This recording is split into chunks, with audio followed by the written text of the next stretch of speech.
Halo semuanya, welcome back to Kusu Podcast Season 1. Masih bersama Sally di sini on the screen. Dan masih tentang parenting relationship, the whole Season 1. Kalau misalnya kalian belum nonton episode sebelumnya, be sure to check them out. Tapi kalau misalnya ini baru pertama kali kalian kesini, perkenalan, nama saya Melina, this is teman saya Sally, dan saya adalah seorang PACP Registered Therapist, dan sekarang saya sedang menetap dan bekerja di negara Inggris. Dan Sally sekarang sedang bekerja dan menetap di Indonesia. Episode ini itu berbasis dari buku The Book You Wish Your Parents Had Read. Saya bakal taruh bukunya di screen sekarang. I just wanted to mention though, kayak di episode 2, kan soalnya aku habis review sama edit ya. In episode 2, Sally and I was in such a high energy. Kayak, jadi it was kayak, I have to be honest, kayak recording the episode was so much fun. Tapi karena kita kebanyakan ketawa behind the scene, jadi kayak to edit it was such a nightmare. Karena aku harus edit setiap ketawanya dan setiap dog bark dan setiap kayak. Makanya sekarang itu anjing aku udah keluar semua, udah kayak oke, karena kamu kirim kan videonya, terus aku berdiri ngurusin anjing aku kayak oh my god, That's so funny. Aku kayak oh there's the dog, kayak aku bakal cut this out. Terus kayak oh we cannot hear Sally. I got the clip. Jadi kita kayak in such a high energy. Jadi kalau misalnya orang nggak lihat apa yang dihapus, orang mikir kenapa mereka tiba-tiba hyper banget ya? Well, that's why. Karena behind the scene we were laughing so much. But anyway, for this episode kita akan membahas sesuatu yang sedikit berbeda dari minggu lalu tapi masih relevan. Topik hari ini adalah sesuai judulnya ya. Kenapa alasan nomor 1 depresi orang dewasa itu cenderung orang tuanya. Aku mau tanya Sally dulu ya, pengertian kamu tentang depression itu apa? Atau pengertian di Indonesia soal depression itu apa? Aku nggak bisa menyuarakan satu Indonesia untuk mengerti depresi itu apa ya. Kalau menurut aku, kumpulan emosi negatif yang sebenarnya ada di otak kita yang mempengaruhi kehidupan kita sehari-hari. Mempengaruhi emosi, mempengaruhi mood, mempengaruhi kinerja kerja kita, dan relasi sama orang lain. Dan kalau di Indonesia itu mungkin kata-katanya bukan depresi ya. Sekarang itu kata-kata yang lagi in itu ke mental health. Mental health is very important. I'm depressed. Dan konotasinya mental health itu kan kesehatan mental kan. Maksudnya kan bukan berarti mental health itu konotasinya selalu yang negatif-negatif gitu. Di Indonesia tuh kalau misalnya orang lagi stres atau lagi depressed gitu ya, itu ngomongnya itu selalu kayak aduh mental healthku terganggu. Konotasinya tuh jadi secara general stres atau dalam keadaan apapun yang mengandung unsur negatif, ngomongnya selalu ke situ. Jarang sekali orang bilang I'm depressed. Karena sekali orang bilang, terutama kalau ngobrol sama orang dewasa ya, misalnya aku stres, aku depresi itu sesuatu yang konotasinya lebih negatif ketimbang stres. Jadi setiap kali orang, kalau misalnya aku bilang aku stres, orang masih mikir oh yeah, that's life. You stress about things gitu ya. Kalau misalnya bilang depressed itu biasanya, nggak semua, dan aku juga mengalami ya, itu orang selalu bilang alah gitu aja kok depresi. Jadi sebenarnya penjelasan stres atau depresi itu bedanya apa itu secara mendalamnya tuh menurutku masih kurang dimengerti. Jadi penggunaan kata itu tuh hanya digunakan dalam keadaan-keadaannya mungkin mereka merasa oh aku depresi, padahal mungkin mereka hanya stres biasa. Jadi meaningnya itu loh belum benar-benar dapat. Jadi ini banget ya, kabur banget ya definisinya, dan juga jadi karena definisinya kabur, jadi kayak kata-katanya ditaburin di tempat-tempat yang mungkin kurang tepat gitu ya. Ya, makanya karena ditaburin di tempat-tempat yang kurang tepat, tanggapan orang lain tuh jadi juga less serious, karena orang yang nanggepin pun juga kurang tahu apa arti depresi itu sendiri. Makanya kalau misalnya kamu tinggal di Indonesia, kamu pasti juga pernah ngalami, misalnya kamu merasa kayak aku jangan bilang depresi, misalnya aku bilang aduh aku stres banget ini sama sekolah atau sama hubungan dengan orang. Kebanyakan tanggapan yang paling umum yang aku alami juga, mungkin kamu juga alami, adalah mungkin ngomongnya gaslight ya, kayak kamu gitu aja kok depresi, atau gitu aja kamu kok stres. Itu apakah itu bagian dari gaslight atau mereka maksud aku tuh mereka take it not too seriously? I'd say it's both. Bagaimanapun salah satu faktor gaslighting kan tidak memvalidasi dan mengambil emosi kamu secara serius kan, kayak buat main-main gitu kan. So I think it's a bit, ini sangat sedih ya untuk aku ngomong ini ya, karena orang itu benar-benar exercise gaslight itu in everyday life gitu, kayak serius, tapi kayak in micro dosage. Jadi kayak orang itu kayak sih orang tuh tiap hari dipukul, tapi kayak secara kayak secara nggak kenceng, tapi dipukul terus gitu. Jadi aku ngerasa kayak that is so kayak unhealthy, tapi juga so normal. Kadang tuh begini, kenapa orang itu nggak mau ngobrolin tentang perasaan dia secara terbuka, atau mau jujur sama orang tua, misalnya mau buka omongan, mami atau papi aku merasa seperti ini dan lain-lain. Itu kadang itu mereka takut dijudge sebagai orang yang way too sensitive. Karena itu tadi, karena balik kadang orang tua atau temen pun juga sering bilang, kamu kenapa nggak segitu, aku lo nggak merasa begitu. Kayak gitu loh. Jadi orang yang bercerita itu jadi berpikir 2 kali untuk menceritakan apa yang dia alami dan dia rasakan. Begitu sih. Mungkin kamu pernah dengar, karena kan mungkin kan kamu banyak handle a lot of pasien di sana kan. Apakah itu tuh common di sana juga atau enggak? Oh my god, I'm so glad you said that. Karena that bit yang kamu ngomong itu benar-benar topik episode kali ini. The answer to that is yes and no gitu. Yes, karena gini ya, di episode 1 kita ngomong generational trauma itu is a thing. Dan juga maupun dimanapun kita tinggal di dunia, generational trauma itu kan sesuatu yang pasti eksis ya. Cuman jadi in a way pasti banyak ajaran-ajaran yang dari secara generasi dari itu turun-temurunkan tapi tidak sehat. Tapi juga no, karena untuk sekarang kesehatan mental itu sesuatu yang lebih diprioritaskan di dunia bagian barat gitu. Sedangkan di dunia bagian timur itu mungkin belum di sana atau baru mulai untuk ke sana gitu. Dan itu yang kamu juga barusan bilang kan. Dan kita juga salah satu dari orang-orang ini yang berusaha untuk lebih menghimbau pembicaraan-pembicaraan seperti ini gitu kan. Maksudnya lebih educated ya gitu. Kalau misalnya kita belajar untuk memproses benar-benar mengerti psikologi manusia, kita dibekali dengan pengertian itu, dan dengan dibekali dengan pengertian itu paling tidak kita sadar dan kita mengerti. Dan kalau misalnya kita sadar dan mengerti, in the end maksudnya terserah mereka mau ngapain gitu kan. Maksudnya pokoknya kan sudah diajarin. Coming back to the yes, itu sesuatu yang masih agak disregarded. Itu kenapa buku Philippa Perry ini kan, Philippa Perry kan psikoterapisnya UK ya, kalau misalnya baru dengerin pertama kali. Dan dia sudah lebih dari 20 tahun praktis, dan dia sebenarnya punya banyak show di UK, salah satunya dengan BBC, which is one of the biggest in the UK. Itulah yang dia diskusikan di buku ini, jadi itu hanya menunjukkan di UK pun sama gitu maksudnya. Tapi mungkin dosisnya gimana nanti dari aku ngomong, Sally juga bisa kayak timbal balikin aku gitu, kayak oh kalau di Indonesia itu kayak gini. Oke, kita dive mungkin ke depresi dulu, lalu kita bahas tentang dinamika keluarga gitu ya.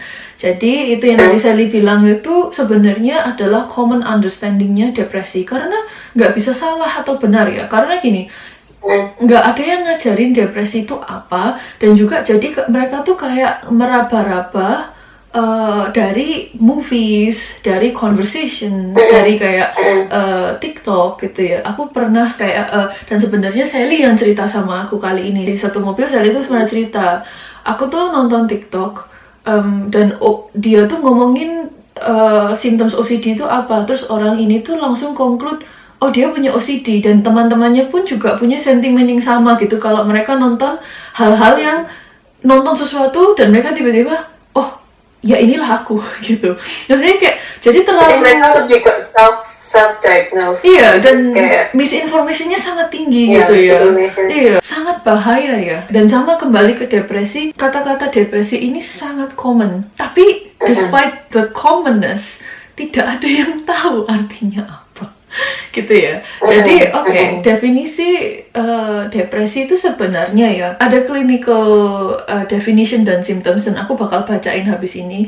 Tapi aku jelasin untuk orang awam tuh cara ngertinya gimana. Kalau aku jelasin ke anak kecil, ke orang tua yang bener-bener generasi lama tuh gimana caranya. Depression itu banyak orang selalu bilang, oh berarti orang ini sedih.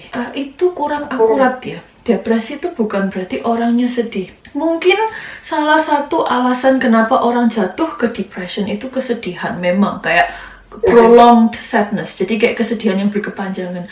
Tapi depresi sendiri itu lebih cenderung ke yang kita sebut di Inggris prolonged emptiness, dimana kayak dia merasa, yaitu bahasa Indonesia kayak merasa kosong berkepanjangan, hampa. Kayak maksudnya tuh kayak there is a hole di dalam chest kita gitu ya. Dan prolonged emptiness ini, hampa ini, itu biasanya nanti mengefek hal-hal lain, seperti misalnya nggak punya motivasi. Jadi misalnya setiap hari kamu dulu suka membaca atau exercise, sekarang hal-hal seperti ini tuh kamu nggak punya motivasi. Kayak benar-benar mungkin paling kata pendeknya ya, kalau orang asosiasikan depresi itu dengan numbness gitu. Numbness tuh apa ya bahasa Indonesianya? Mati rasa. Oh iya, mati rasa betul. Dan kenapa kok orang itu kalau depresi itu cenderungnya lebih ke mati rasa? Nanti kita juga diskusiin di buku ini, dan ada satu contoh tuh yang sangat powerful nanti yang aku mau bawa ke ini ya. Tapi anyway, coming back into ke definisi secara awam, cara aku jelasin ke general public itu seperti itu ya. Itulah depresi gitu. Kadang semakin depresi itu semakin dalam ya, semakin gelap gitu ya. Itu semakin dimana yang kamu sering dengar orang ngomong, untuk bangun aja susah. Kalau kamu sudah mati rasa, cenderungnya itu bahayanya itu kamu mikir, what's the point? Dan disitulah nanti yang jadi suicidal. Kalau secara klinikal, jadi di mana kita kerja di UK, untuk orang itu dideclare clinically depressed, orang itu harus mempunyai 5 dari 9 symptoms yang bakal aku bacain ini selama at least 2 minggu, 14 hari. 2 minggu itu sebenarnya jadi perdebatannya, karena orang mikir kalau misalnya orang sudah kesakitan, kenapa kok harus nunggu 14 hari baru orang itu diakui kalau dia memang secara mental tersakiti gitu ya. Nomor 1 itu adalah merasa low mood. Jadi kayak low mood yang selalu konsisten. Jadi kayak kamu nggak pernah, mood itu nggak pernah baik, mood itu selalu low. Jadi kayak persistent low mood. Nomor 2, tidak mempunyai interest atau merasa pleasure, merasa kayak kesenangan gitu ya di setiap hari, melakukan hal-hal sehari-hari. Nomor 3, mempunyai pattern tidur yang terganggu, either terlalu panjang atau terlalu pendek gitu ya. Pokoknya tidurnya terganggu aja gitu. Nomor 4, perubahan di appetite. Jadi kalau orang tuh kadang ada yang depresi, untuk dia merasa sesuatu dia makan lebih banyak, atau kadang orang juga kayak karena dia nggak mati rasa, dia nggak niat makan gitu ya. Nomor 5, loss of energy. Jadi kayak as if bangun aja udah capek, terus habis itu belum ngapa-ngapain capek, karena di otak itu sudah kayak apa ya, kayak untuk otak itu sudah as if kayak numb gitu, udah mati rasa. Jadi untuk ngelakuin apapun, untuk bermotivasi itu sangat susah gitu ya maksudnya. Dan itu tuh jadi ngelakuin apapun tuh merasa berat dan sudah capek, jujur aja. Nomor 6, agitation or slowing of movements. Jadi maksudnya tuh kayak pergerakan kita itu jauh lebih lambat dan juga jauh lebih gampang terganggu gitu, in a way.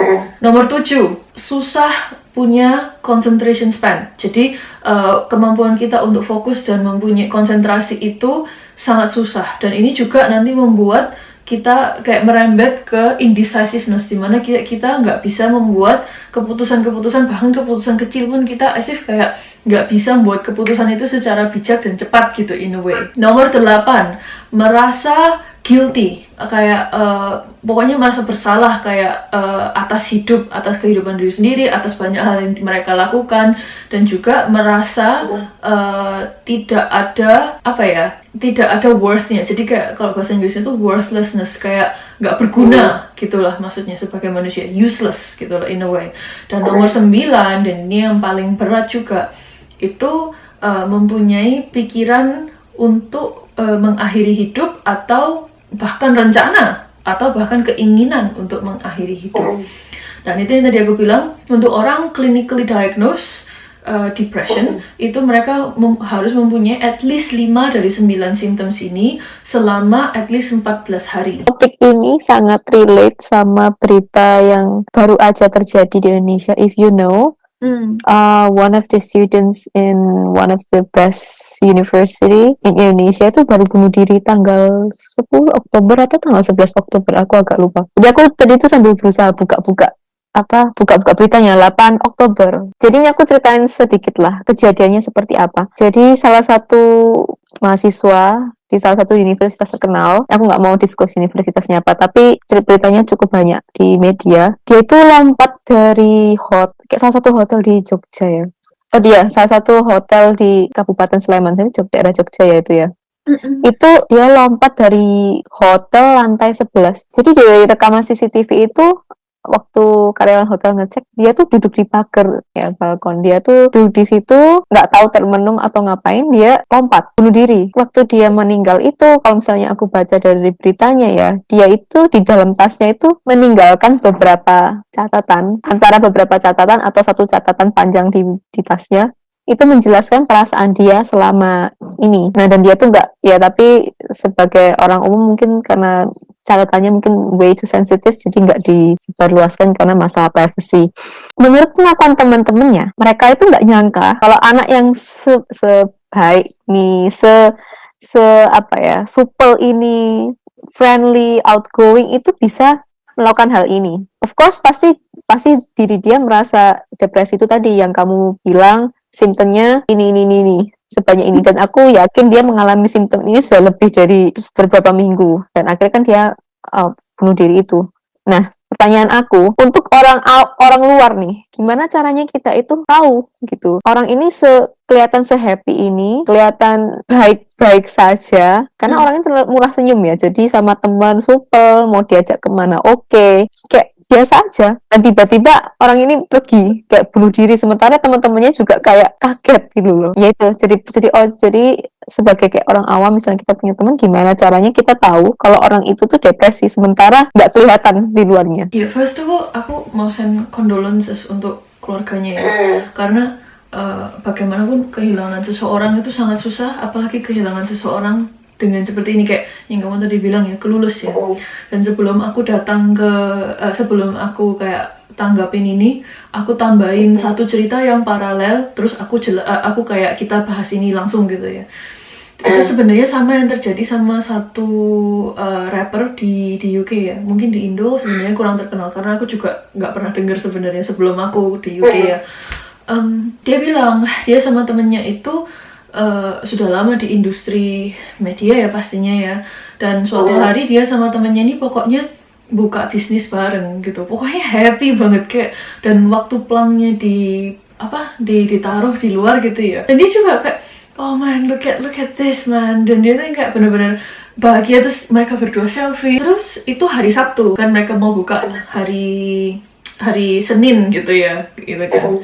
Hari Minggunya tiba-tiba temannya ini terima telepon bilang dari polisi, temannya ini lompat di depannya kereta gitu.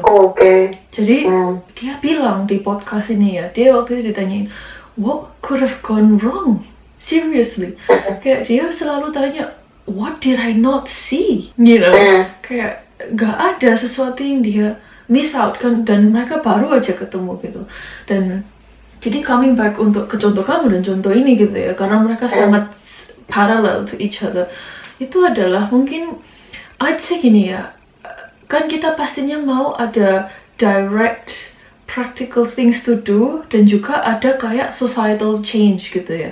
Dan unfortunately ya, tanpa societal change ya, yang practical direct change itu sangat limited, sangat terbatas gitu, karena there's only so much yang kita bisa berikan ke seseorang kalau mereka sudah terpuruk gitu ya. Dan aku sebagai terapis sama sekali nggak bilang oh some people are hopeless, sama sekali aku nggak bilang kayak gitu ya. Tapi juga the saddest thing tuh ya, waktu aku masih murid ya, aku belum praktis sama sekali ya waktu itu, salah satu lecturerku tuh pernah ini tuh waktu itu kelasnya tentang suicide. So you must know that the class was very very difficult and intense gitu ya. Dia bilang, profesor aku, mau kamu berpuluh-puluh tahun di profesi ini ya, kamu harus punya pengertian satu, bahwa jika orang sudah memutuskan mereka mau melakukan itu, kadang itu there's not a lot that we can do gitu. Karena kita bisa, in a way kita bisa nggak ninggalin dia, kita bisa selalu sama dia, kita bisa selalu nanyain dia, kita selalu bilang dia harus open up. Tapi kalau orangnya nggak mau, there's nothing that we can do almost to do anything gitu. Misalnya kita kayak borgol dia di bed dia gitu ya, kayak sometimes there's only so much gitu that we can do. Jadi aku bilang dulu ya, direct practical change-nya tuh mungkin yang kita bisa tahu itu nomor satu adalah selalu check on them gitu. Again, nanti aku jelasin kenapa semua ini sangat terbatas, tapi nomor satu check on them, kayak tanya gitu, keluarga kamu gimana these days, what do you like to do for fun gitu. Terus kayak misalnya, dan yang paling penting itu dari nomor satu ini adalah nomor duanya ini, waktu kamu tanya seperti ini dan kamu ngobrol sama temenmu ya, yang kamu harus lebih perhatikan kadang itu ya, apalagi kalau kamu punya sense kayaknya kok orang ini agak mundur-mundur terus ya dari society ya, itu bukan read the lines, tapi read between the lines gitu ya. Jadi kayak jangan ambil apa yang orang omongin itu at a service level. Ini yang Sally and I kayak udah diskusi ini berkali-kali di episode 1 and 2 ya. Kayak kalau misalnya orang ngomong sesuatu, kadang ya, nggak selalu, tapi kadang itu lihat orang dibalik apa yang mereka omongkan, apa yang mereka berusaha omongkan sebenarnya. Itu yang kita sebut di Inggris between the lines. Itu. Jadi kayak jangan cuma lihat line-nya gitu ya. Itu nomor 2. Jadi kayak as if lebih peka lagi gitu, lebih dalam lagi. Dan nomor 3 yang aku mau himbau juga itu adalah buatlah kultur open up gitu. Aku nggak mau orang dengerin nomor 3 ini lalu bilang kayak, oh aku kayak, maksudnya aku sebagai terapis itu kayak menghimbau orang untuk mempunyai generasi oversharer ya gitu. Enggak, sama sekali enggak ya. Oversharer itu dimana orang yang kayak terlalu banyak detail yang tidak perlu di-share private life online. Aku sama sekali nggak bilang gitu. Dan itu pastinya juga pastinya a learning curve ya, dimana kayak kita pasti belajar balance-nya di mana ya. Tapi kalau itu teman kamu, jadi friend group kamu tuh, aku harap kita bisa himbau orang untuk mempunyai lingkungan yang lebih open. Jadi it can start from you gitu. Jadi misalnya kamu merasa down, kamu merasa sesuatu ya, buatlah kultur dimana friendship kamu tuh, kamu ngomong kayak, I don't feel good guys, hari ini aku dimarahin, hari ini mamiku gini, oh hari ini bosku gini gitu ya. Jadi kultur ini jangan sampai salah, dimana pertama kamu jadi oversharer atau kedua kamu jadi gossip gang. Please, okay guys, kayak maksudnya itu dua ini yang harus berbeda. Sharing dan opening up di your friend group itu harus datang dari I statement gitu, kayak I feel this way. Itu yang kita sebut di episode 2 ya. Jadi bukan kayak my boss is so annoying today. Kayak maksudnya bisa kita ngomong gitu, tapi kita harus mulai dengan perasaan kita dulu. Oh guys, kayak aku hari ini ngerasa down gitu dan lain-lain. Terus jadi dengan gitu tuh secara tidak langsung kita tuh mempromosikan, oh aku membuka dan aku harap kalian bisa merasa nyaman di bubble ini gitu ya. Dan dengan harapan itu mempromosikan lingkungan itu, lalu mungkin orang yang struggling juga ini belajar untuk lebih percaya gitu daripada ke orang-orang ini. Tapi juga aku juga yang mau himbau juga ya, misalnya orang kadang bilang, ya pak aku sudah ngelakuin itu semua dan orangnya tetap nggak mau. Kita nggak bisa paksa gitu ya. Orang itu punya timing sendiri, orang itu punya cara sendiri, dan kadang kalau misalnya memang orang nggak mau niatnya kita sebaik apapun, kita nggak bisa maksa orang gitu. Itu unfortunately ya, benar-benar itu dimana kayak setiap orang tuh individual gitu. Kita hanya bisa berusaha sebaik kita, tapi at the end of the day itu tetap on the person's end. Itu direct practical changes. Sekarang societal change, dan ini societal change itu jadi perubahan bersifat secara society itu jauh lebih penting, karena tanpa societal change ini semua yang barusan aku sebut 3 hal ini sangat terbatas. Karena apa?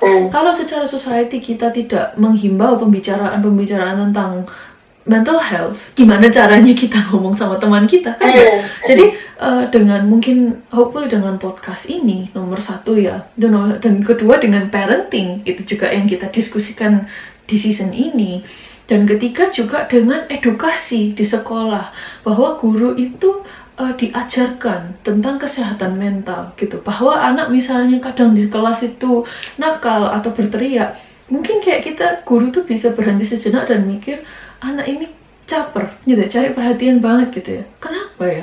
Kalau anak itu haus perhatian, jarang itu karena dia hanya for the sake of it, hanya karena mereka ingin. Anak kecil itu sangat intuitif, kalau mereka haus perhatian, maka mereka akan cari perhatian. Tapi kebanyakan kalau mereka haus perhatian, cari perhatian, mereka dimarahin karena mereka cari perhatian. Jadi anak ini nanti memikirnya ya, oh berarti kalau aku haus perhatian, aku tuh nggak diterima gitu. Jadi aku jangan sampai, kalau meskipun aku haus perhatian, jangan sampai aku nunjukin gitu ya. Dan itu kan bahaya ya maksudnya. Jadi societal change itu sangat penting, dan itu dari education, dari government, tapi susah ya deh. Jadi dari parenting, at least dari parenting dulu, dan dari friendship juga gitu. Kayak kita lebih himbau itu lebih dalam gitu, pelan-pelan, jangan langsung tiba-tiba beritahu kayak gini. Oke, kayak Gertrude, tell me 3 things that you are disappointed. Honestly, people would be kayak itu backfire ya. Orang bakal kayak lebih nutup gitu ya, as if ya. Kayak maksudnya pelan-pelan get invested, kayak kamu biasanya have fun ngapain gitu, kayak bener-bener pokoknya tuh be interested. Itu yang kayak kita minggu lalu ngomong, dan Sally sempat cerita papi mami itu jarang interested sama anaknya, jadi dia cerita sama pembantunya. Ingat gak kamu ngomong gitu di episode? Jadi kayak how often are people interested? Mungkin untuk orang yang kurang nangkep ya, maksud dari cerita kita itu, kenapa kok kita itu nggak bisa, in a way nggak bisa memberhentikan orang tersebut untuk memiliki pemikiran bunuh diri at the end of the day. Itu kalian coba, itu aku tiba-tiba inget, do you know 13 Reasons Why? Yeah. Character itself, I think aku lupa yang cowok itu karakternya namanya siapa? Clay Jensen itu somehow sebenarnya dia menyesal karena tidak bisa membuat si Hannah itu untuk tidak bunuh diri. Kan sebenarnya dari tip itu kan dia kayak gitu kan. Dia tuh menyesal sampai season 1, season 2 kan dia menyesalnya minta ampun gitu loh. Maksud aku tuh dia tuh kayak sadarnya terlambat. Seperti kejadian yang kita tadi ceritakan sebelumnya. Tapi kalau misalnya kalian lihat lagi film itu, kenapa si Hannah ini akhirnya memutuskan untuk bunuh diri karena dia ngeliat teman-temannya begini. Itu tuh sebenarnya tuh ya itu apa yang dia rasakan saat itu. Dan Clay itu nggak bisa ngapa-ngapain karena Clay bukan Hannah. Hannah yang merasakan itu, Hannah yang melihat itu, Hannah yang nyimpen rahasia-rahasia temennya. Dan di keluarga sendiri, kalau kalian lihat ya, aku mungkin salah ingat, tapi di keluarga sendiri si Hannah itu juga kelihatan happy aja di depan orang tuanya, kelihatan terbuka tapi bahkan nggak terbuka dan nggak terbuka. At the end of the day ya dia memilih untuk meninggalkan dunia, dan orang tuanya pun juga tidak bisa menghentikan itu. Satu contohnya ya. That's a really good example, karena dari sini ya, dari yang Sally point out ya, sebagai Clay, sebagai as a person gitu ya, practical direct things yang dia bisa lakukan tuh sangat terbatas, karena secara society-nya juga itu kayak tidak memadai gitu ya. Itu contohnya, dimana kayak misalnya Hannah dari episode-nya ya, misalnya dia mau speak up gitu ya, dia dibully. Itu kan ceritanya.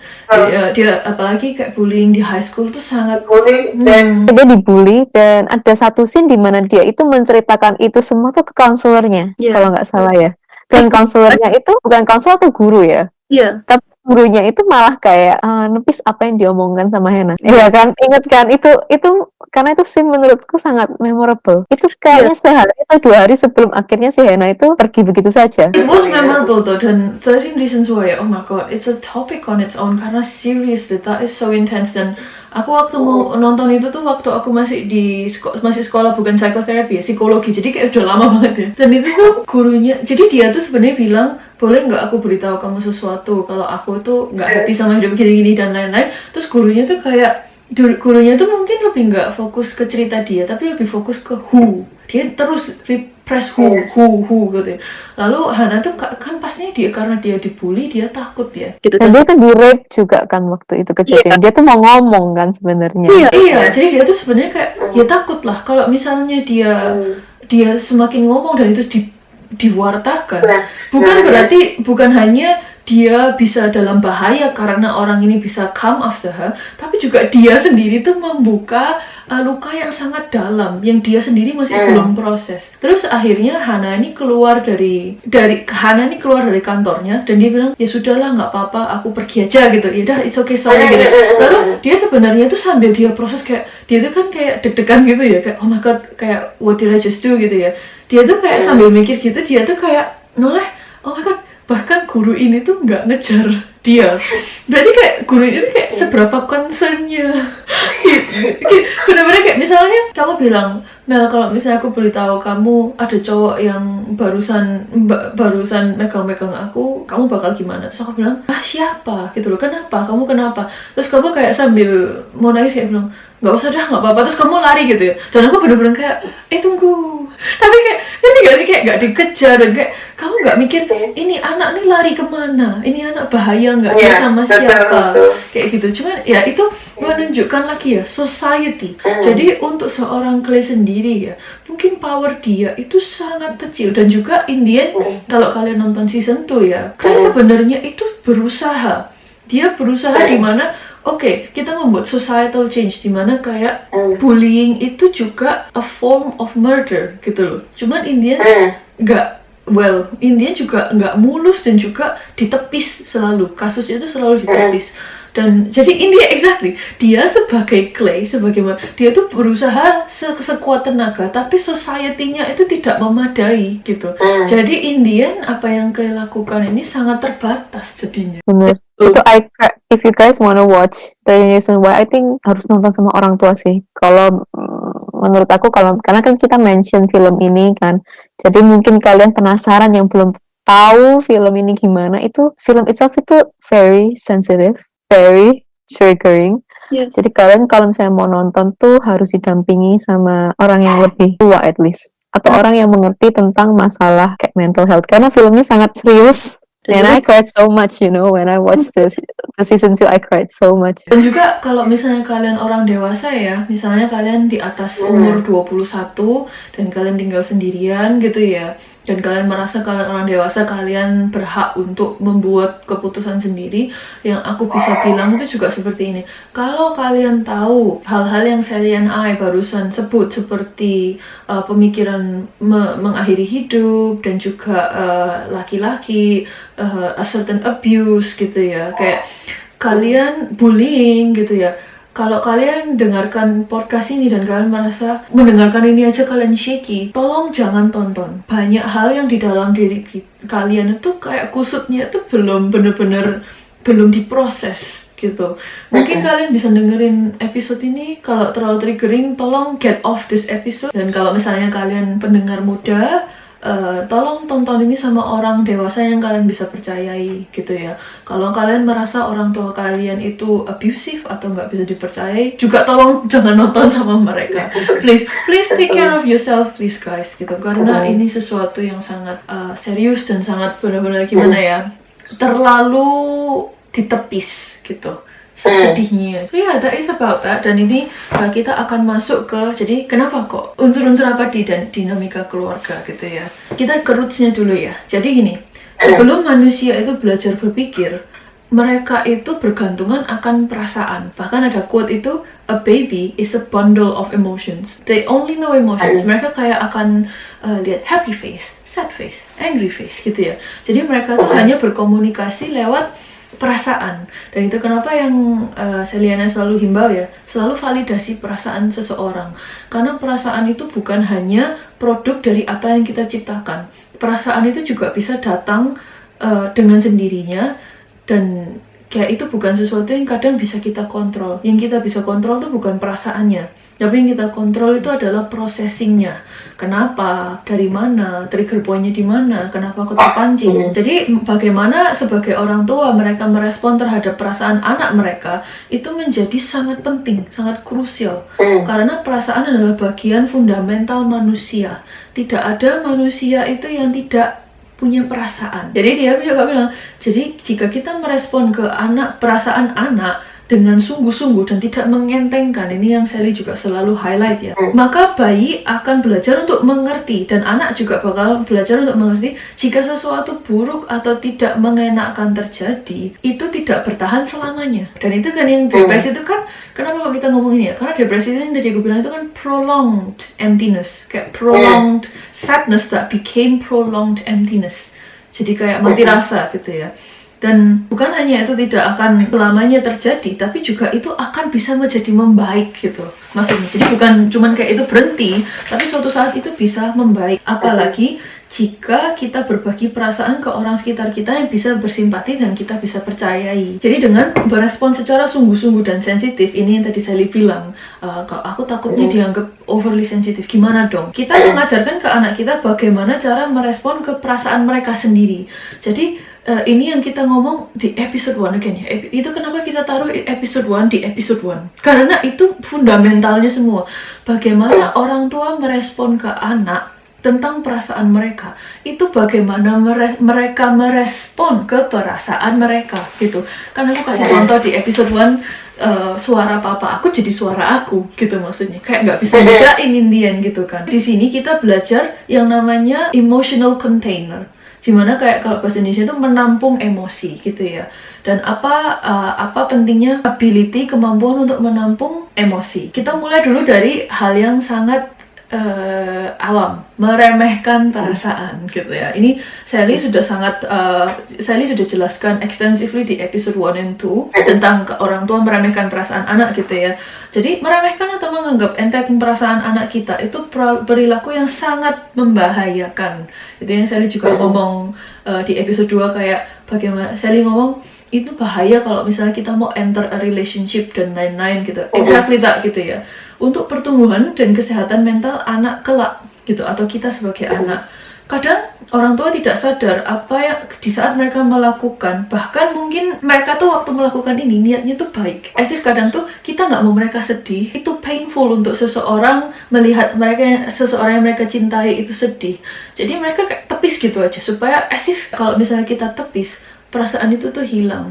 Dan inilah lubangnya teman-teman, dimana kayak bukan hanya perasaan itu ditepis atau tidak divalidasi, perasaan itu hilang begitu saja. Perasaan itu akan tetap eksis, mau kita mau itu eksis atau tidak. Jadi kalau kita tidak memvalidasi itu, bukan hanya perasaan itu eksis dan kita tidak tahu cara menerimanya, tapi sekarang kita terpenjara dengan perasaan ini yang kita tidak tahu caranya gimana kontennya gitu ya. Misalnya kita berdarah gitu ya, kita kayak motong tangan kita, terus kita bilang aduh gimana nih sakit berdarah nih, dan mereka bilang apaan sih, biasa aja ya, manusia ya memang punya darah, memang warnanya merah gitu. Jadi sekarang kamu tetap kesakitan, tapi orang beritahu kamu enggak kah itu enggak sakit. Jadi kamu kayak stuck di mana kayak aku merasa sakit tapi seharusnya enggak sakit. Jadi yang disalahin siapa dong?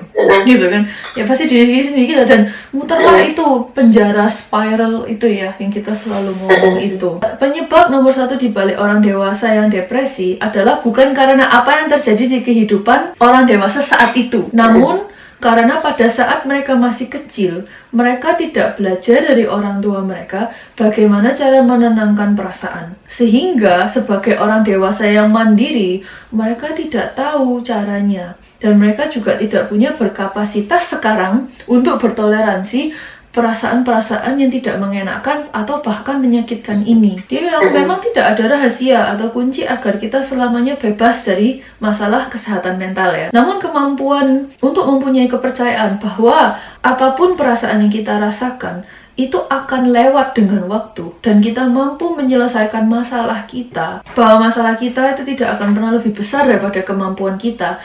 Itulah yang bisa lebih menjamin kesehatan mental yang lebih konsisten. Statementnya dan penjelasannya itu so spot on. Yang kita highlight kan gini, biasanya kan orang tua, terutama kan kamu ngomongin tentang orang tua nih, orang tua kan kadang tidak memvalidasi, seperti aku juga pernah ngomong sebelumnya, tidak memvalidasi perasaan anak, sehingga anak itu tidak tahu cara handle-nya. Kebanyakan itu yang kita bicarakan di sini ya, tidak memvalidasi perasaan anak itu perasaan yang dianggap negatif. Contoh misalnya, karena nggak tahu ini mungkin apakah ada sains di balik ini ya, karena meskipun otak manusia itu tend to be negatif, tapi somehow tuh kita mau menepis kenegatifan itu, karena mungkin negatif itu kan triggering something ya, kayak mungkin survival thing, aku nggak tahu hubungannya apa, mungkin ke arah ke sana. Makanya orang tua itu memvalidasi perasaan bahagia, tapi tidak memvalidasi perasaan yang mereka anggap itu negatif, sedih atau marah atau yang quote unquote yang jelek-jelek. Jadi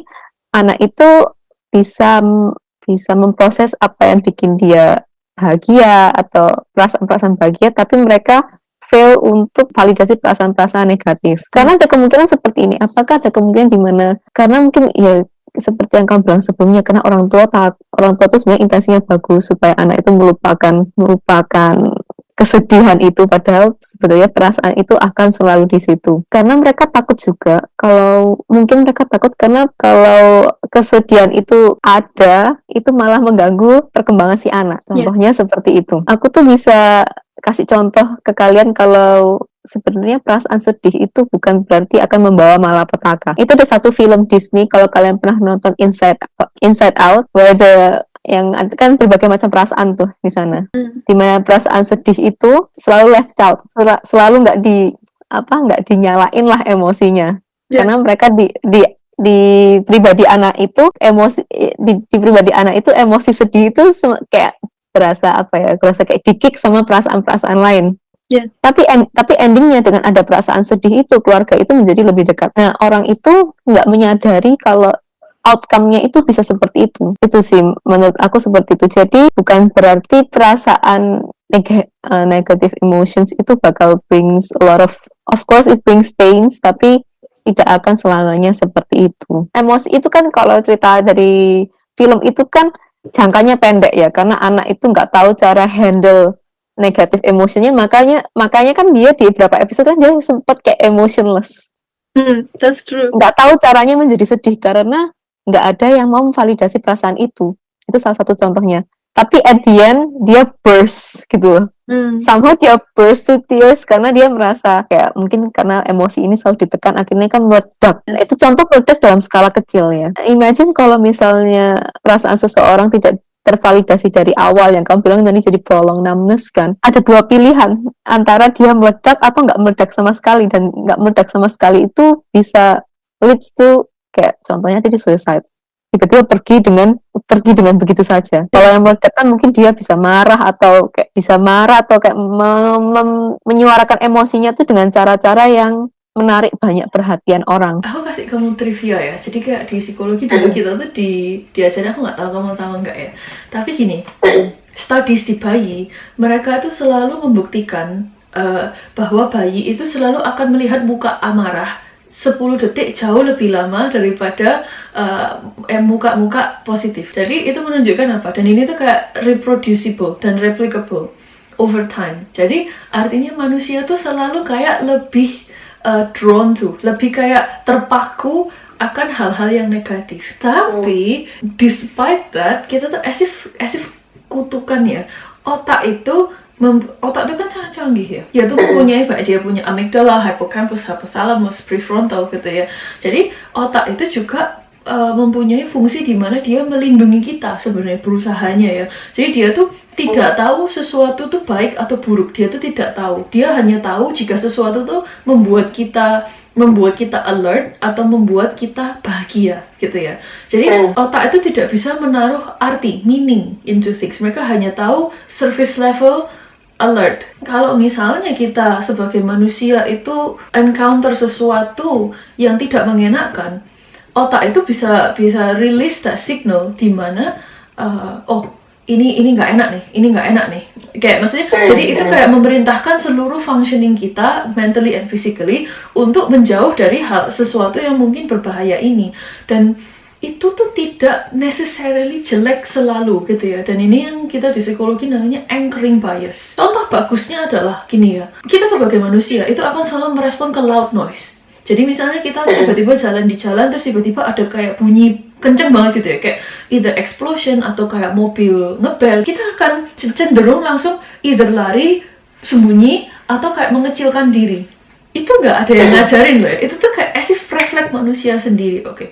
Dan itu hanya menunjukkan bahwa sebenarnya fungsi dari kita semua ini itu hanya untuk melindungi kita. Jadi apa yang mau aku conclude dari ini ya, itu as if tuh kayak gini, manusia itu selalu bakal berusaha menepis atau menghindari hal-hal yang tidak enak, tapi juga manusia itu sangat wired untuk terpaku atas hal-hal nggak enak. Orang tua harus mengerti bahwa kesedihan itu tidak akan pernah pergi.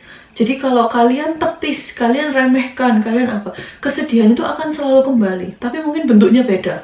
Bentuknya tidak dibicarakan, bentuknya caper, bentuknya marah, bentuknya mungkin menjadi pecandu. Itu topik lainnya, tapi itu benar addiction is a symptom. Mereka berusaha mengekspresikan di hal-hal yang mereka diperbolehkan mengekspresikan di mereka, gitu kan.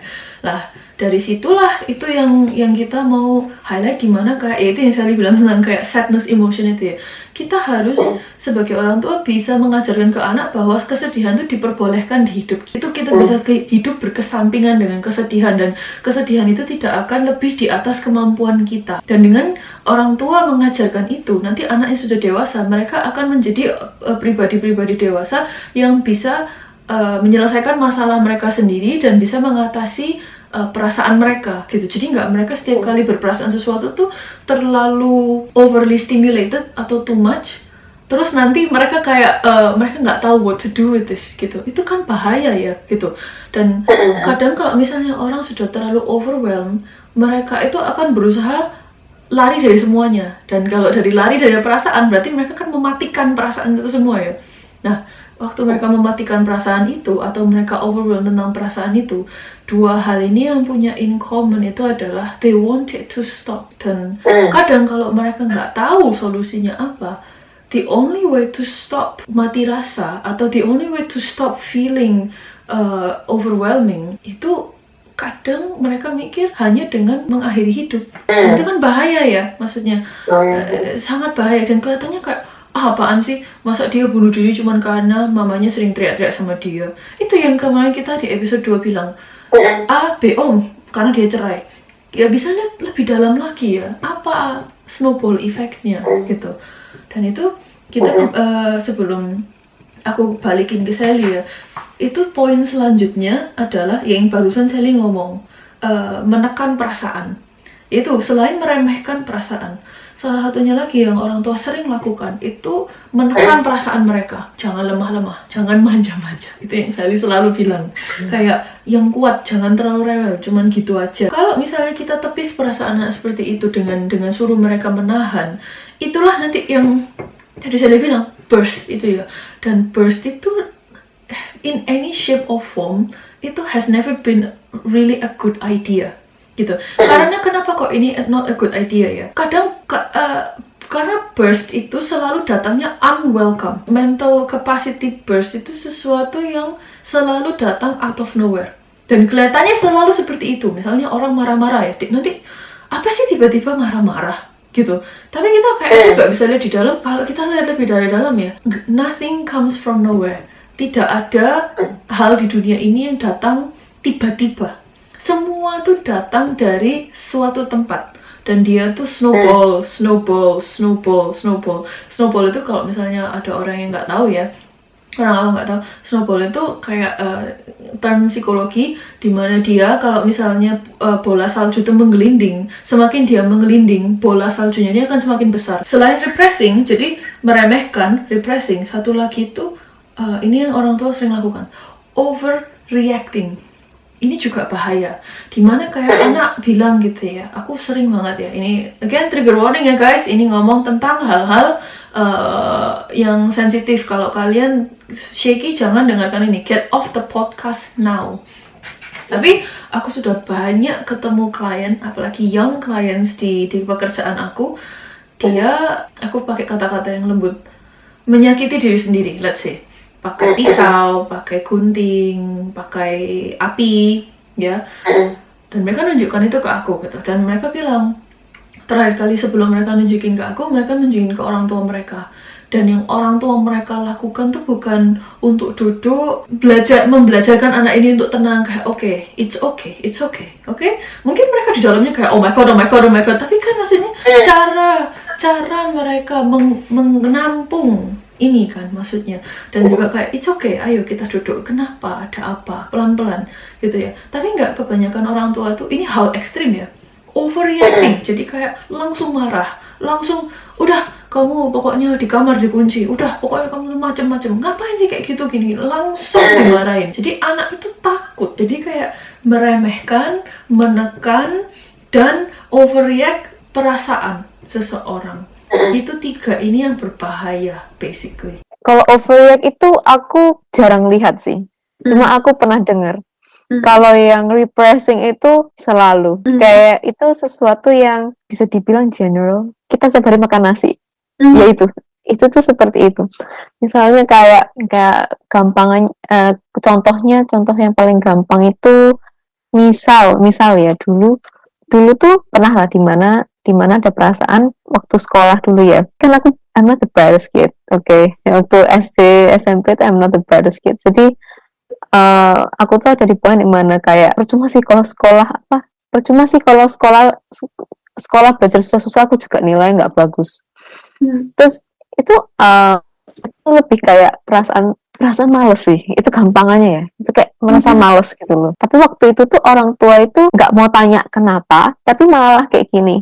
Itu aku inget banget, itu orang tua aku sendiri ya, di jalan naik mobil. Itu kan dulu zamannya waktu kita kecil kan sering banget lihat orang tuh minta duit ya. Mami aku tuh waktu itu cuma bilang gini, kamu kalau malas nanti kamu kayak orang itu loh, kamu kayak pengemis itu, nanti kamu nggak sukses, nggak bisa jadi apa-apa. Tapi dia tuh nggak pernah nanyain aku kenapa aku tuh bisa merasa seperti itu, karena sebelumnya aku nggak kayak gitu. Jadi yang aku mengerti waktu itu, ya aku nggak boleh malas. Kalau aku malas nanti aku bisa jadi pengemis itu, nggak punya kayak future yang lebih yang cerah gitulah. Jadi kan yang nggak cerita ya. Jadi ya udahlah, kalau misalnya orang tua maunya aku begini ya udah. Toh mereka nggak ngerti. Toh mereka nggak ngerti gitu. Tapi kalau cerita ke temen-temen, ini masalahnya sih sepele sih. Sebenarnya ini masalah sangat sepele, bukan sesuatu yang kayak serius. Tapi pada akhirnya tuh aku cerita ke temen-temen kayak somehow itu ini jelek sih. Tapi somehow kayak kalau misalnya ketemu orang sama-sama males, aku jadi kayak happy. Aku dapat temennya sama-sama males. Itu contoh kecil sih. Ya itu tadi yang katanya Melina tadi, yang kalau misalnya contoh sekecil itu nggak orang tua nggak mau menelusuri lah. Untung aja aku merasa sih sekarang aku nggak jadi anak yang gimana-gimana. Cuma kalau misalnya ada anak juga seperti aku mengalami hal yang sama, itu tuh bisa jadi kalau dia terus mesti gitu itu bisa jadi gedenya jadi apa, aku juga bisa jadi ke arah positif atau mungkin ke arah negatif.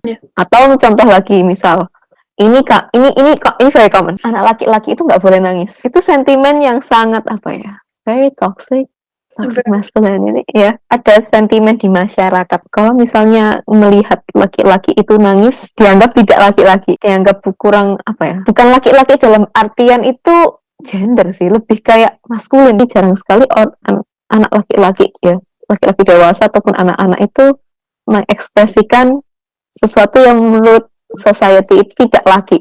Contohnya yaitu mengutarakan perasaan, menangis, ataupun kayak karena mereka nggak mau terlihat lemah. Inilah yang kita sering sebut emotional intelligence yang di episode sebelumnya itu kan, dan juga dimana kayak maksudnya itu yang kita sebut unmet needs gitu ya.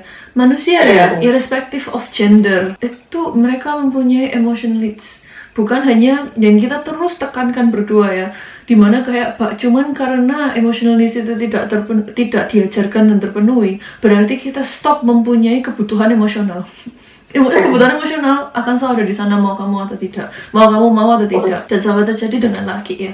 Dan in fact ya, aku nggak tahu persentasenya sekarang as of 2022 ya, itu rate-nya gimana, tapi dari dulu suicide rate di dunia itu selalu cowok itu suicide rate di male, di laki ya, itu selalu dominating the number gitu, dominating the percentage. Jadi lebih banyak suicide itu di laki-laki daripada di perempuan. Tapi juga here's the sad news guys, dimana kayak kita hidup di dunia yang sangat tidak sehat ya secara mentally ya. di dunia zaman sekarang dengan social media, competition, dan financial gitu ya. Jadi meskipun suicide rate itu tetap led by men gitu ya, tapi suicide rate naik, ini sekarang lagi naik-naiknya, cowok maupun cewek gitu. Jadi meskipun sekarang kita lagi bahas sedikit tentang cowok ya, tapi cewek juga catching up. Aku cuma mau berita acknowledgement di mana kayak this is such a fragile time to be alive. Despite mereka so young dan generasi mulai maju, tapi pengertian juga kadang tidak maju dengan waktu gitu maksudnya. Jadi itulah yang kita sebut generational trauma. Jadi mereka tuh kayak sangat terhimpit dengan something, sesuatu itu tidak pas, tapi aku nggak tahu apa. Jadi mereka tuh as if hidup itu kayak dengan sensation di otak mereka, ada yang nggak klik tapi aku nggak tahu apa. Tapi orang bilang enggak kok, semua klik kok. There is that feeling of uneasiness gitu ya. Itu yang aku bisa bilang tentang anak muda sekarang dan cowok yang tadi aku bilang. Dan sebenarnya kembali ke tadi contoh kamu tentang quote unquote males ya jadinya ya, karena kan yang aku dengar ya itu kan berarti kamu ini kan ngerasa apa poinnya ya kan. Kalau misalnya kamu belajar dan kamu juga tetap nggak memadai ekspektasi ya buat apa berusaha gitu kan. Jadi itu kan juga ini juga datang dari young mind juga gitu ya, bukan kayak an adult mind yang kayak bisa mikir kayak lebih kompleks gitu ya. Terus kamu juga nemu temen gitu ya yang bisa real. Itu yang kita ngomong kayak dimana manusia tuh mempunyai kebutuhan untuk connection dan relationship dan others gitu ya, dan untuk diterima dan mengerti dan dicintai apa adanya. Dan jadi itulah yang terjadi kan maksudnya dengan kayak teman kamu, dan kayak oh ya aku jadinya lebih merasa diterima meskipun dari luarnya kayak oh dua anak malas, tapi sebenarnya dua anak malas sih sebenarnya kalau kamu lihat lebih jauh dalam lagi itu apa, ini dua anak yang sudah berusaha tidak bisa memenuhi karena itu bukan mereka, tapi mereka merasa buat apa nyoba, nggak ada yang ngerti gitu ya, the two of them kayak maksudnya. Jadi kayak it's so sad aja. Jadi kayak as if tuh kayak sudah mereka kesusahan, mereka tambah dipojokin lagi, as if kayak kalau kamu dipojokin mungkin kamu bakal ngerti bakal kayak kan ya. Jadi itu juga contohnya sama mental health ya. Kadang tuh orang semakin struggle dengan mental health mereka, semakin struggle dengan perasaan dan emosi mereka, semakin dipojokkan. Dan ini kita ngomong tentang di episode 2 I statement sama you statement ya. Kayak kita marah sama orangnya karena orangnya nggak bisa ngerti, tapi kita tuduh mereka dan taruh mereka di posisi dimana mereka tambah nggak bisa ngerti. Orang semakin mereka struggle dengan perasaan mereka, semakin mereka cenderungnya dipojokkan gitu. Kayak apaan sih mikir kayak gitu, go sit in the corner and think. I think the same as yang tadi contoh aku, kayak perasaan aku dipojokkan dengan waktu itu orang tua bilang nanti kamu kalau misalnya males kamu bisa kayak pengemis itu. Iya. Which is kayak it's very jujur aja ya, unrelated. Dan itu kayak fear-based taktik banget ya, kayak maksudnya. Iya, itu sering, itu orang dulu sering banget loh kayak gitu. Nanti kalau misalnya kamu nggak kayak gini, nggak ngikutin ini, nanti kamu bisa jadi begini. Padahal dunia itu nggak sehitam putih itu. Quote ini ya, itu bakal unrelated ke ini, tapi tetap sangat relevan. Ada quote itu tentang kalau ini lebih ke body positivity ya, tapi dan juga aku nggak sama sekali tidak mempromosikan obesitas gitu ya. Ada bordernya di mana memang orang itu tidak sehat. But there's also such thing as this is your body. If fat shaming works, everybody would be skinny by now. Dan itu sama dengan kembali ke perasaan, apa hubungannya dong? If mental health shaming works, we would all be a happy generation. Dan sebenarnya research membuktikan bahwa generasi zaman sekarang tuh adalah the unhappiest generation of all time. Ada research dulu ya di 2015 guys. Aku mungkin bisa salah sama quote ini, karena kalau kamu sekolah research yang kamu baca itu kayak bisa ratusan. Karena kamu kalau nulis kan kamu baca, Sally would know this kayak journalnya. Tapi aku inget banget di 2015 ya. Di 2015 depression rate itu I think 1 in 8 Americans itu clinically depressed. Dari 2018 guys, itu cuma 3 tahun. Itu 1 in 6 gitu ya. Dan in today's world sebenarnya antidepresan itu di UK ya, kalau nggak salah setiap bulan itu di prescribe 100.000 kali. Angka 100.000 itu ya lebih dari beberapa negara di dunia. Contohnya seperti Monaco. Sebenarnya ini tuh the unhappiest time to live. Jadi itulah maksudnya dengan shaming dan fear-based tactics ya, it does not work. And if it works, if we would have been so happy by now. Aku masukkan contoh ini ya. Ada research itu di Amerika tuh kayak gini. Pokoknya 100 orang obese kalau nggak salah itu dibuat percobaan di mana kayak mereka pokoknya pokoknya mereka tuh on a watched cycle di mana mereka makan sehat, mereka juga on a reduced weight surgery juga. So, karena kalau kamu obes kan nggak sehat ya, maksudnya kan untuk sendi-sendi tulang, untuk kayak apa ya, foldsnya antara kulit kan bisa berjamur juga, banyak hal, kayak liver problems, heart problems. Orang yang ikut program ini hampir 100% worked out, tapi juga semuanya yang ikut program ini ya gain their weight back in months. Mereka kembali flow-nya itu mereka nggak pernah ditanyain mereka sekarang obes itu kenapa. Dari longitudinal study itu ya, eksperimen itu, orang itu obes itu jarang karena they eat too much, they love food. Food itu tuh a part of like a mental space, dimana kayak maksudnya orang makan tuh bukan hanya karena mereka lapar. Makanan itu juga bagian dari feel good emotion. Gitu.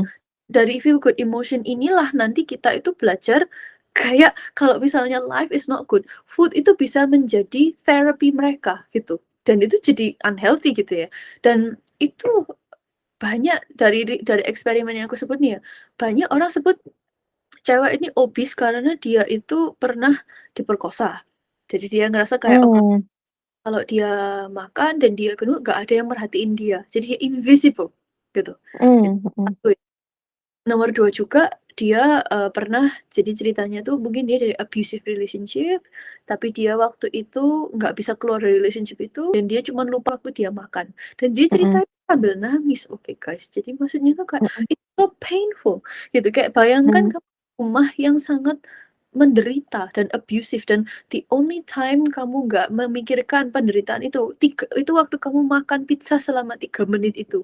Pastinya kita pasti aku nggak membenarkan ini, tapi maksudnya kan pastinya then no wonder mereka addicted to food. Dimana kayak obesity ini kan berarti kan bukan hanya tentang suka makan, doyan makan, jadi kayak kegemukan, mereka nggak bisa. Jadi self control mereka tuh so low gitu. Jadi kayak kita pojokkan society, kayak go to the side and think gitu ya, kayak pojokkan mereka, kucilkan mereka, lalu mereka bisa berubah.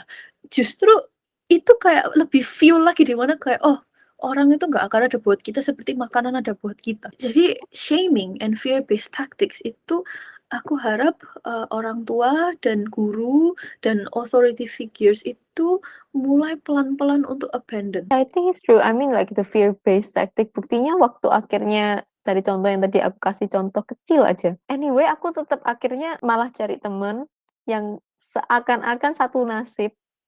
Dan aku nggak even memikirkan aku nanti mau jadi pengemis atau enggak. Jadi fear-based tactic itu hanya at the moment aja.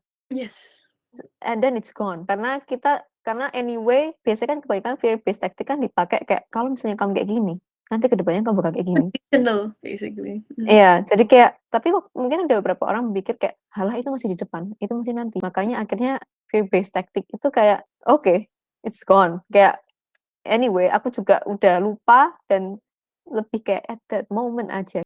Dan dengan makanya itu kenapa season 1 ini kita ngomong tentang parenting ya, Kak, itu dan kita terus, menghimbau orang untuk, lihat lebih jauh ya kan, itu karena kayak kita harus lihat apalagi dengan orang tua dan mempunyai anak ya, kita harus selalu bisa melihat a long term game gitu, kayak lensa yang lebih jauh, di mana kayak hal kecil yang kita lakukan hari ini itu menjadi fondasi kehidupan seseorang ke depannya, dan juga guru dan juga authority figures gitu ya. Jadi jangan kita terlalu short term relief gitu ya, itu yang kita juga sebut instant gratification. Di mana kayak lewat makanan tadi, kalau zaman sekarang lebih parah lagi ya, lewat validasi-validasi online, followers. Online, bener. Jadi ini semua itu kelihatannya apa hubungannya, tapi ini semua tuh di-encourage di setiap aspek di hidup kita untuk kayak, "Oh ya yang penting sekarang gimana, yang penting sekarang gimana, yang penting pokoknya ini perasaan sekarang, pokoknya ini sekarang gimana." Ini masih ada hubungannya dengan repressing emotion ya. Iya. Tapi Mungkin kamu bisa kasih tahu parenting tipsnya gimana? Atau what should parents do? Kan sekarang ada, eee, sosial media ya.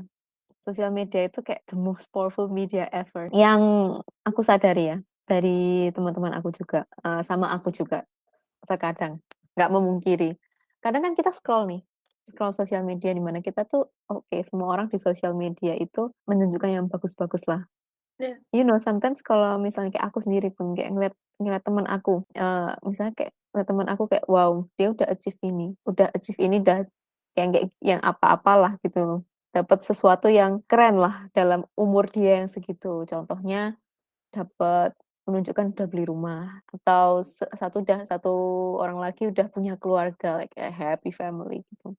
Tapi somehow itu terkadang of course lah I'm so happy for them, tapi sometimes itu aku merasa kayak iri gitu loh, iri, Jadi pertanyaan gini, gimana antisipasi contoh dari orang tua sendiri, gimana supaya anak kan emotion itu nggak bisa ditekan ya, itu tiba-tiba muncul aja, tiba-tiba aku merasa iri gitu. Tapi untuk orang tua zaman sekarang ini, gimana cara mengantisipasi perasaan anak yang seperti itu? Kalau misalnya kita sekarang gini, kalau misalnya aku ngomong sama orang tua nih, Sorry. aku kan ngomong ya sama orang tua, ini tapi ngomongnya aku bukan jujur aja aku nggak mau ngomong aku iri sama orang ini, gitu. Jadi aku masking the statement is like this, kayak gini, "Duh gila ya ini temen aku loh udah punya kayak gini, udah punya kayak gini." Terus orang tua kan mikir kayak, antara 2 respon, pernah direspon kayak, "Kamu pasti bisa kayak gitu," kayak word of encouragement. Terus kalau yang kedua, pernah kejadian ngomongnya gini, "Kamu ngapain sih membanding-bandingkan hidupmu dengan orang lain? Kamu nggak boleh iri kayak gitu." Nah, jadi satu, kadang orang tua bisa encourage you to be like, you know, if they can do it, you can do it. Tapi ada orang tua juga, malah kayak gitu responnya negatif. Nah, posisinya misalnya jadi orang tua nih, misalnya kita nih jadi orang tua yang, kasarnya apa ya, melek sosial media. Kan mungkin orang tua yang beranggapan seperti itu, yang misalnya beranggapan negatif kan, di zaman mereka kan nggak ada sosial media nih, jadi mereka kurang relate somehow. Nah, untuk mengantisipasi kita semua nih, generasi yang mungkin ke depannya akan memiliki keluarga, dan aku yakin sosial media itu bentuknya nanti akan berbagai macam. Untuk perasaan anak untuk membandingkan diri dengan teman-temannya itu semakin in a way semakin intens. Gimana caranya supaya kita sebagai orang tua nih, the future parents nih, untuk mengantisipasi perasaan anak yang seperti itu. Ada orang tua juga yang memberikan anaknya akses internet itu at such a young age, dan tapi mereka ada anggapan gini, kan HP itu kan HP-nya dari kita tuh ada app yang bisa mantau dia buka apa aja. But you know, like kamu memantau apapun yang anak itu lihat, kamu tidak bisa memantau perasaan anak itu waktu melihat suatu informasi. Cuman yang aku bisa bilang sekarang tuh, itu lagi ya, ada 2 kan selalu. Ada kayak direct, practical changes yang bisa dirubah, tapi juga ada kayak secara family dynamic, parenting relationship changes juga. Dan kalau yang kubu 2 ini tidak dirubah secara perlahan-lahan, yang direct practical ini sangat terbatas jadinya. Nomor 1, buatlah family dynamic di mana anak ini tidak perlu merasakan dia bergantungan dengan social media. Itu ada correlation-nya banyak ya, statisnya. Semakin kita consume online media, semakin juga mental health kita dan quality of life kita tuh sebenarnya semakin low. Itu my short answer kenapa I'm not on any social platform gitu ya. Karena aku juga melindungi my own energy, aku melindungi my own kayak life, dimana kayak itu tuh sangat draining, nomor 1. Dan kedua, itu unhealthy. Kembali ke orang tua ya, ciptakanlah family dynamic di mana anak ini secure. Karena nomor 1, semakin anak ini secure, semakin anak ini itu mempunyai kapabilitas yang lebih tinggi untuk mereka melindungi diri mereka dari feeling envious. Karena sekarang apa sebenarnya yang banyak anak muda rasakan, dan termasuk kita juga ya, kita nggak segitu banyak, oke guys. Cuman maksudnya tuh kayak apa yang kita rasakan, itu tadilah yang aku bilang sama kamu barusan ini, bahwa untuk menjadi anak muda di generasi ini, di zaman sekarang ini, itu tuh sebenarnya the hardest time to be a young person. It really is. Karena gini, bar untuk menjadi acceptable itu semakin tinggi. Apalagi sekarang punya comment button di social media. Manusia itu tidak didesain untuk bisa sehat dengan akses feedback yang sebegitu cepatnya dan sebegitu banyaknya. And in fact, manusia tidak perlu. Itu sama aja kayak kalau kamu website ya. Banyak orang itu ke website itu all in one go. Website itu bakal crash. Kayak nggak bisa dia jutaan clickers di website itu. Crash itu, website itu pasti langsung crash. Tapi manusia tuh nggak diperlakukan hal yang sama. Dimana kayak kalau misalnya semua feedback ini kayak all hit in one go, dia tuh crash. Lebih parahnya, setelah dia crash, terus dia cerita, aku kok kayaknya crash ya, ada apa ya? Tadi aku kayak go online and then I crash gitu. Mungkin anak kan, young minds kan nggak bisa punya kesempatan dan juga mempunyai kayak peluang untuk memproses ini semua ya. Jadi setelah semua itu, dia hanya ditepis bilang, alah buat apa sih kayak gitu. So it's even worse, dimana kayak website itu nge-crash terus kita bilang, enggak kok websitenya masih ada. Itu kalau kamu lihat kan itu yang nomor satu, dimana kayak secara parenting family dynamic ya, yang bisa kita lakukan sebagai future parents or even current parents, you know. Kayak ingat ya yang definisi penembel lubang itu ya, kita lubang dan penembel itu jauh lebih penting daripada kutukan itu sendiri ya. Jadi buatlah kehidupan anak yang tidak perlu mengkonsumsi sosial media terlalu banyak gitu. Dan jujur aja semakin hidup kamu itu dimengerti, wholesome, dan juga kayak maksudnya fulfilling gitu ya, berarti meaningful ya, semakin perasaan ini tuh bukan tidak ada ya, tapi semakin perasaan ini tuh sangat kecil. Kalau untuk aku ya, aku ngerasa di satu sisi kecil ya, aku tuh lumayan beruntung. Orang tua aku itu suka binatang dan suka alam dari dulu nih ya. Jadi dari kecil kita itu selalu setiap minggu diajak jalan hutan. Kalau kita sebenarnya hash gitu ya.